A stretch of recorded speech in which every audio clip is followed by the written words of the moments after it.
It's very interesting, Mark, because 2 days after the top intelligence chiefs briefed Congress publicly about national security threats facing the United States and clearly differed from the president on several very sensitive issues, and a day after the president rebuked them for doing that, now all of a sudden he's got some new excuse. Listen to this exchange he had today with our own Pamela Brown. Mr. President, did you talk to your intelligence chiefs today about the displeasure you had with their testimony? I did, and they said that they were totally misquoted and they were totally, it was taken out of context. So what I do is I'd suggest that you call them. They said it was fake news, so which frankly didn't surprise me. We just ran exactly what they said to Congress. Excuse me. It didn't surprise me at all. But we're here to talk right now about China. Did the fact they didn't bring up the border as the world threat assessment, did that undermine or undercut what you have said that there's a crisis at the border? We need a wall. And if we don't have a wall, we're never going to have security for our country. But they didn't bring it up as part of the national security assessment. Does that undercut? Please. All right, it's an interesting exchange. Let me play a couple of clips of what the top intelligence chiefs actually said publicly and on camera before the Senate. You can't lie when you're engaged in congressional testimony. ISIS is intent on resurging and still commands thousands of fighters in Iraq and Syria. North Korea will seek to retain its WMD capabilities and is unlikely to completely give up its nuclear weapons and production capabilities. Not only have the Russians continued to do it in 2018, but we've seen indication that they're continuing to adapt their model. All of those points and several others totally in disagreement with what the president has said. Well, I think I probably said at this table that when Jim Mattis was forced out, that would be the coming to Jesus moment here in Washington, D.C., because he was really the steady hand in Washington as the defense secretary. Well, guess what? He has left, and we are still where we're at right now. So I don't know. What I fear most right now is the likes of Dan Coates, who, whether you like his politics or not, is actually a very distinguished man who spent a lot of time serving his country. Separate times in the Senate. Separate times in the United States Senate, and then, of course, as an ambassador over in Germany, that he says, I've had enough and steps out. It concerns me that Christopher Wray could say, you know what? The FBI director. Yeah, FBI director. I've had enough of this. This is nonsense. I'm out. Gina Haspel says, you know what? This is outrageous. I've had enough of this.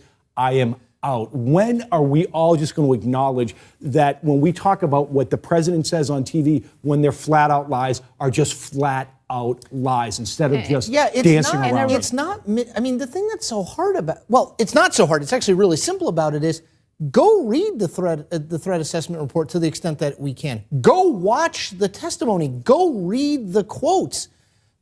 It's not complicated. It's not as though what we just played, like, that wasn't fake. That was Dan Coates talking in front of the Senate Intelligence Committee. So he does this all the time. He lies about stuff that's so easily proven false. Right. It's just, he cannot like what the intelligence community, whether it was Dan Coates or Ray or Gina Haspel, said. But that doesn't mean that it was wrongly reported or misquoted. And my guess is they didn't say, I was misquoted. They probably said, well, you know, the threat assessment report offers a more nuanced perspective because they may want to keep their jobs. They don't want to make the president angry. But the idea that the media had it was literally a camera on people talking. And I don't know how. They're not the type that would call this fake news. Go ahead, Bianca.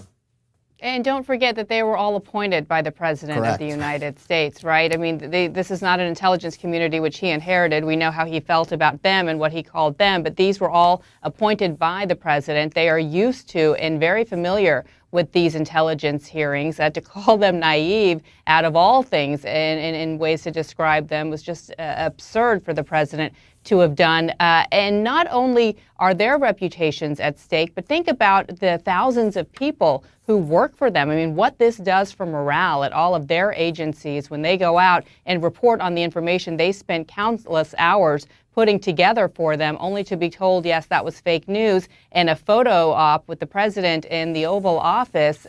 we don't know what they discussed in the Oval Office. I can probably bet that they weren't talking about the fake news that was reported, though. This is what's so important and critical for the American people. The president just made the case for why there needs to be transparency in testimony, because you cannot allow there to be a filter of somebody who has a credibility issue, whether that be from a press room, whether that be through a report that's filtered through particular congressmen or women or not, or the president of the United States. The American people deserve to be able to hear it from the horse's mouth. In that case, it was a whole slew of horses who were speaking in an unfiltered way. And so it really makes the case time and time again as to why we need to have unfettered and unfiltered access to information about the national security of this nation, as it's told particularly to the President of the United States. And that rings true for a collusion-based report as well. And let's not forget, yesterday the president called the intelligence chiefs passive and naive and suggested they should go back to school. Earlier today, during a Q&A with reporters, he said he disagrees with them. He will be proven right. They will be proven wrong.